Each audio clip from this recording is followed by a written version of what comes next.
Hello and welcome to my channel, or welcome back to my channel. My name is Jay and this is a web of classic tales. If you're enjoying the videos, please like, subscribe, share, and comment. If you want notifications every single time a new video is uploaded, please click on the little bell icon. Today we will continue reading Frank Baum's The Marvelous Land of Oz. After considering the matter carefully, Tip decided that the best place to locate Jack would be at the bend in the road, a little way from the house. So he started to carry his man there, but found him heavy and rather awkward to handle. After dragging the creature a short distance, Tip stood him on his feet, and by first bending the joints of one leg, and then those of the other, at the same time pushing from behind, the boy managed to induce Jack to walk to the bend in the road. It was not accomplished without a few tumbles, and Tip really worked harder than he ever had in the fields or forest. But a love of mischief urged him on, and it pleased him to test the cleverness of his workmanship. "Jack's all right and works fine," he said to himself, panting with the unusual exertion. But just then he discovered the man's left arm had fallen off in the journey, so he went back to find it, and afterward, by whittling a new and stouter pin for the shoulder joint, he repaired the injury so successfully that the arm was stronger than before.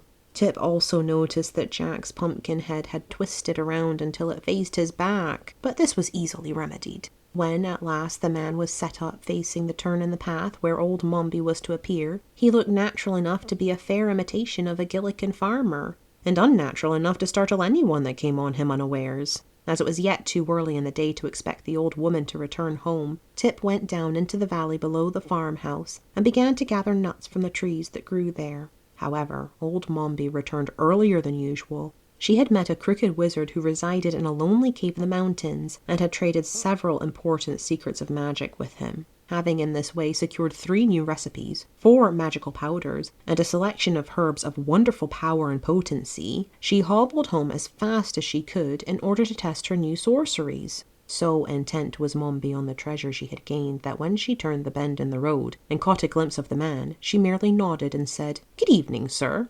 But a moment after, noting that the person did not move or reply, she cast a shrewd glance into his face and discovered his pumpkin head elaborately carved by Tip's jackknife. "Heh!" ejaculated Mombi, giving a sort of grunt. "That rascally boy has been playing tricks again. Very good, very good. I'll beat him black and blue for trying to scare me in this fashion."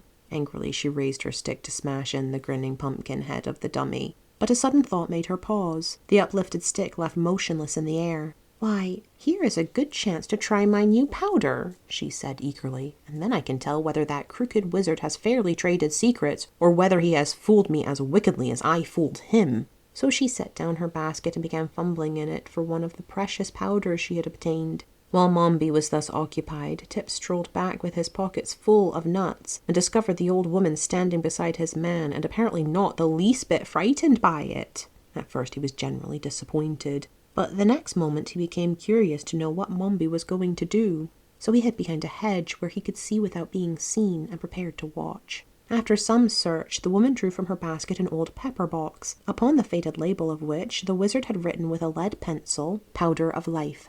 "Ah, here it is," she cried joyfully, "and now let us see if it is potent. The stingy wizard didn't give me much of it, and I guess there's enough for 2 or 3 doses. Tip was much surprised when he overheard this speech. Then he saw old Mombi raise her arm and sprinkle the powder from the box over the pumpkin head of his man Jack. She did this in the same way one would pepper a baked potato, and the powder sifted down from Jack's head and scattered over the red shirt and the pink waistcoat and purple trousers Tip had dressed him in, and a portion even fell upon the patched and worn shoes. Then, putting the pepper box back into the basket, Mombi lifted her hand with its little finger pointed upward and said, "Wah." Then she lifted her right hand with the thumb pointed upward and said, "Taw." Then she lifted both hands with all the fingers and thumbs spread out and cried, "Paw." Jack Pumpkinhead stepped back a pace at this and said in a reproachful voice, "Don't yell like that. Do you think I'm deaf?" Old Mombi danced around him, frantic with delight. "He lives!" she cried. "He lives! He lives!" Then she threw her stick into the air and caught it as it came down, and she hugged herself with both arms and tried to do a step of a jig. And all the time she repeated rapturously, "He lives! He lives! He lives!" Now, you may well suppose that Tip observed all this with amazement. At first he was so frightened and horrified that he wanted to run away, but his legs trembled and shook so badly that he couldn't. Then it struck him as a very funny thing for Jack to come to life, especially as the expression on his pumpkin face was so droll and comical it excited laughter on the instant. So, recovering from his first fear, Tip began to laugh, and the merry peals reached old Mombi's ears and made her hobble quickly to the hedge, where she seized Tip's collar and dragged him back to where she had left her basket and the pumpkin-headed man. "You naughty, sneaking, wicked boy!" she exclaimed furiously. "I'll teach you to spy out my secrets and to make fun of me." "I wasn't making fun of you," protested Tip. "I was laughing at old Pumpkinhead. Look at him. Isn't he a picture, though?" "I hope you are not reflecting on my personal appearance," said Jack, and it was so funny to hear his grave voice, while his face continued to wear its jolly smile, that Tip again burst into a peal of laughter. Even Mombi was not without a curious interest in the man her magic had brought to life, for, after staring at him intently, she presently asked, "What do you know?" "Well, that is hard to tell," replied Jack. "For although I feel that I know a tremendous lot, I am not yet aware how much there is in the world to find out about. It will take me a little time to discover whether I am very wise or very foolish." "To be sure," said Mombi thoughtfully.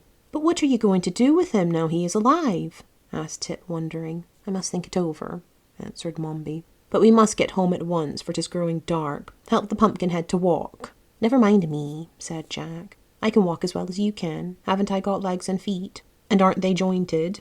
"Are they?" asked the woman, turning to Tip. "Of course they are. I made 'em myself," returned the boy with pride. So they started for the house, but when they reached the farmyard, old Mombi led the pumpkin man to the cow stable and shut him up in an empty stall, fastening the door securely on the outside. "I've got to attend to you first," she said, nodding her head at Tip. Hearing this, the boy became uneasy, for he knew Mombi had a bad and revengeful heart, and would not hesitate to do any evil thing. They entered the house. It was a round, dome-shaped structure, as are nearly all the farmhouses in the land of Oz. Mombi bade the boy light a candle, while she put her basket in a cupboard and hung her cloak on a peg.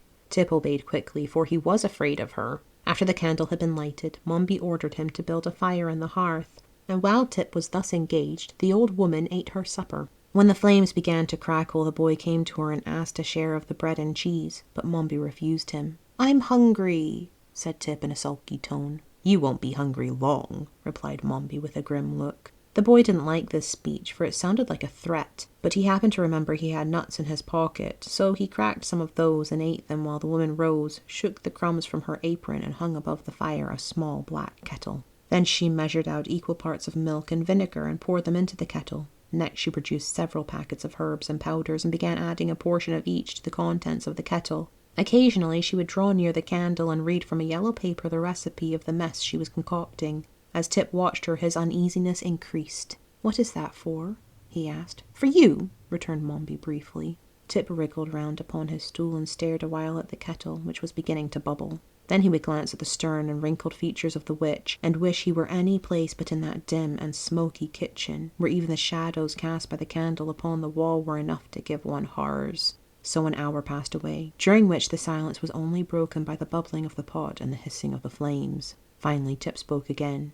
"Have I got to drink that stuff?" he asked, nodding toward the pot. "Yes," said Mombi. "What'll it do to me?" asked Tip.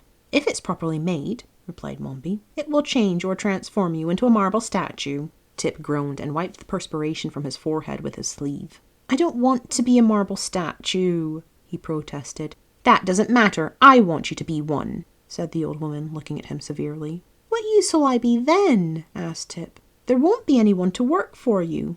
"I'll make the Pumpkinhead work for me," said Mombi. Again Tip groaned. "Why don't you change me into a goat or a chicken?" he asked anxiously. "You can't do anything with a marble statue." "Oh, yes, I can," returned Mombi. "I'm going to plant a flower garden next spring, and I'll put you in the middle of it for an ornament. I wonder I haven't thought of that before. You've been a bother to me for years." At this terrible speech, Tip felt the beads of perspiration starting all over his body, but he sat still and shivered and looked anxiously at the kettle. "Perhaps it won't work," he muttered in a voice that sounded weak and discouraged. "Oh, I think it will," answered Mombi cheerfully. "I seldom make a mistake." Again there was a period of silence, a silence so long and gloomy that when Mombi finally lifted the kettle from the fire, it was close to midnight. "You cannot drink it until it has become quite cold," announced the old witch, for, in spite of the law, she had acknowledged practicing witchcraft. We must both go to bed now, and at daybreak I will call you and at once complete your transformation into a marble statue." With this she hobbled into her room, bearing the steaming kettle with her, and Tip heard her close and lock the door. The boy did not go to bed as he had been commanded to do, but still sat glaring at the embers of the dying fire. Thank you for listening. This has been Frank Baum's The Marvelous Land of Oz, Chapter 2. I've been Jay. This has been a Web of Classic Tales. Please like, subscribe, share, comment. Click the bell icon for notifications. I hope you're having a fantastic day. Have a nice life, and I'll see you next time.